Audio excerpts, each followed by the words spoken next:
Right, it's a cold day, but we're still going to go up to the rooftop to see Monarch. Nighttime. Right, we're going to go upstairs and warm up with some hot chocolate. I hear they can add booze, so at the end of a busy day like I've had, I'm going to need it. Opening this past summer was Ric Addison's fourth venue, the Monarch Rooftop Lounge, that boasts an impressive view of the Empire State Building located at 71 West 35th Street. The venue is 5,000 square feet and can comfortably seat 300 people. If the success of AVA Lounge tells us anything, it is that this place will become one of the leading hotspots for the night owls of New York City. What has been the biggest challenge of your career thus far? Sustaining a core clientele. We as humans, we're fickle. We like new things, new shiny things. So bars, restaurants, nightclubs, they become worn, tired after a while. People will stop coming. So for me to have a place, a hotspot for 11 years is typically unheard of for New York City. Most places are reinventing themselves on an annual basis, if not every 3-4 years. They close down, become something new. And do you have the same clientele, or is it all about recruiting fresh faces or keeping the familiar ones? Or is it a mixture of both? It's a mixture of both. New York City is a transient place, so people grow, they move, they have families, they don't party as much anymore, they move on. So it's my job to make sure that we're infusing who's moving on with a younger set.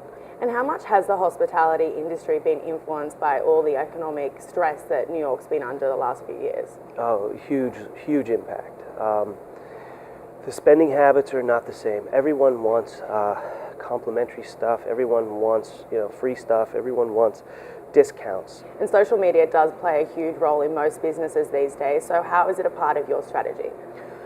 Well, it became relevant for me when I had to hire a position that I've never had in my company, and that was a director of social media. I wasn't quite sure what that entailed, but I learned quickly as I started to, sign up for my own Facebook account, my own Twitter account. I have to understand something before I can put it out there to other people. So I have a director of social media who's constantly tweeting and stuff on Facebook, and then of course comes in Instagram, and I'm sure this coming year there'll be something else new for 2014, whether it's Vine or whatever it might be. And we are coming into the cooler months. It's November. There was snow this morning. Yeah. So how are you going to get people indoors and in your venues drinking when people like me would much prefer to be on the couch watching The Real Housewives? Organic hot chocolate. Organic hot chocolate? Yes. Tell me about it. We actually started today, or yesterday, Monday, organic hot chocolate drinks, which will be infused with, we have a coffee tequila that can go into it. We also have a Godiva, white chocolate, and dark chocolate that accompanies it. Okay, we're standing here in front of the famous ingredients for the hot chocolate here at Monarch. So Denise, talk me through it. What do they all do, and how are you going to make me the best hot chocolate hopefully I've had in New York? It's actually the easiest thing in the entire world. So all you do is you mix a cup of heavy cream and a cup of milk to start. You stir it up, you get it a little warm, and then you just put everything else in. It's half a cup of dark chocolate, some cocoa powder, a little bit of sugar, and then once it's all ready to go, after you throw in some vanilla also, you just pour it nicely into this beautiful cup we have here, put a little salt, a little bit of whipped cream, and stir it with a cinnamon stick, and you are all set to go with the hot chocolate. Worth being fat for.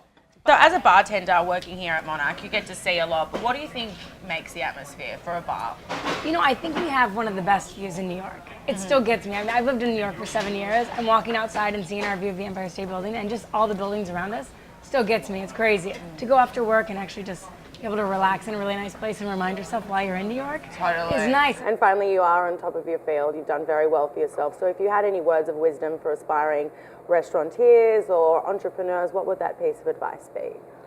Hard work. Does it always pay off though? Yeah, it does. Hard work always pays off. Make sure that you take good care of your staff.